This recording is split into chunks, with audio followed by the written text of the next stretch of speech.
Hannes, rõõm on näha sind Pärnu ringrajal trenni tegemas, et järgmine nädalavahetus on sul jälle Saksamaa etapp. Eelmine kord läks sul väga hästi, et millest üks asjad on tulnud?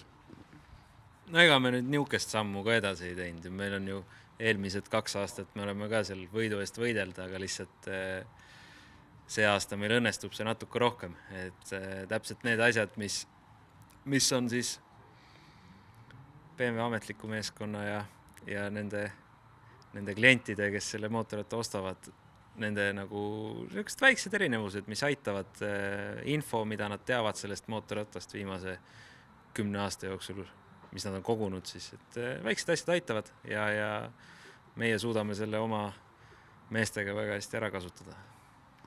Kui me juba siin BMW mootorratast räägime, et siis sel hooajal oled sa olnud juba 3 erineval sarjas, 3 erineval BMW mootorrattal ja nüüd tuleb ka isegi Jaapanis tuleb ka 4 nagu.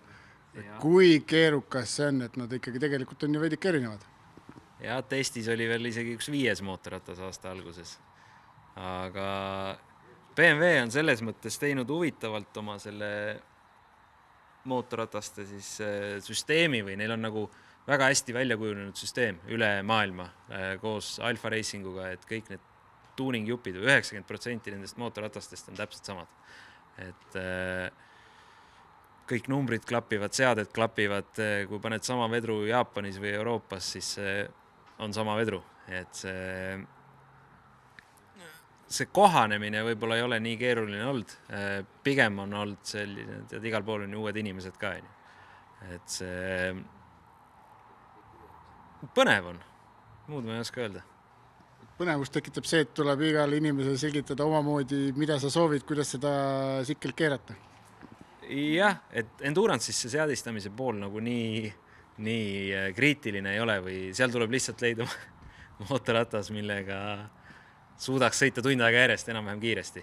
Et see sprindis sa pead nagu mootorratta seade viima palju rohkem piiri peale. Ja seda sprindi tööd me oleme ju teinud juba 3 aastat samade meestega. On Marko seal kaasas ja on Sander Mehaanik, et see seltskond on jäänud mul kõik sama. Aga eks see šokk on kõva, kui me oleme harjunud tegema tööd 5 inimest boksis ja see aasta meil IDM-is on 36 inimest käib boksist läbi. Et see hommikul tere ütlemise peale läheb juba kauem aega, kui me eelmine aasta hommikusöögil üldse veetsime. See muutused on suured, aga me oleme suutnud hoida nagu selle meeleolu kuidagi sarnase ja selle lihtsuse ja see, milles Eesti inimesed tugevad on. Mis sulle nagu, või kumb sulle rohkem meeldib, kas selline nii-öelda nagu kiirevõistlus või siis nagu see endurance on, et siuke pikem ja saad mitmeid kordi nii-öelda sikli peal olla ja kogu aega lihvida nii-öelda ühte rada nagu? Mõlemal on omad võlud.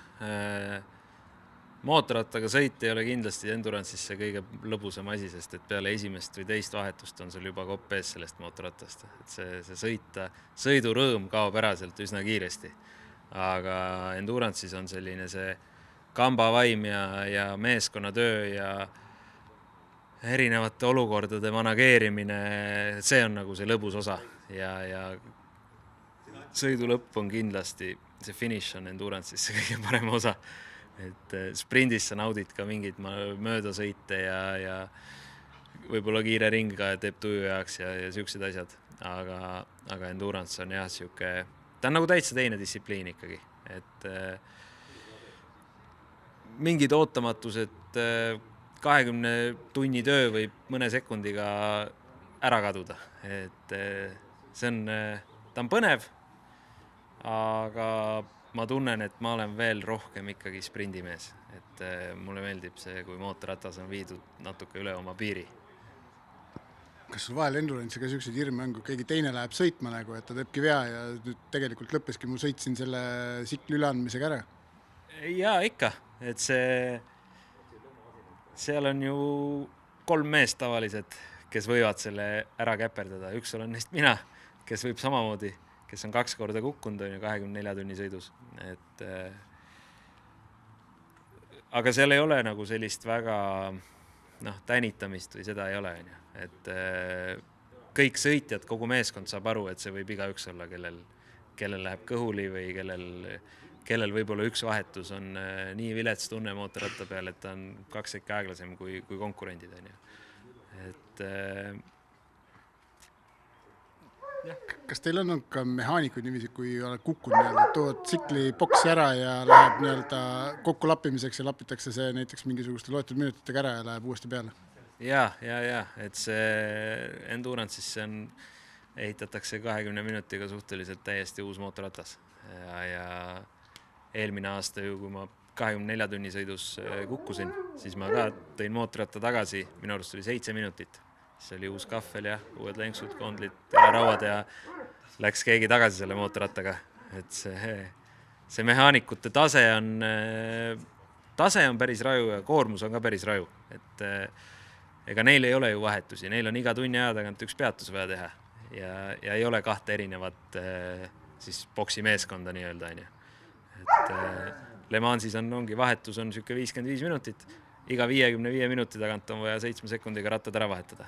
Ja kui sina boksis kukutad midagi maha, ratas veereb käest ära, polt, võll, mis iganes, nii palju asju, mis võib valesti minna, siis me kaotame rohkem, kui suudavad ühe vahetusega tagasi sõita rajale.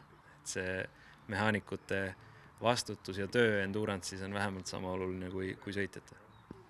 Aga äge, aga elu järgmiseks nädalavahetuseks Saksamaal ka. Tänan väga.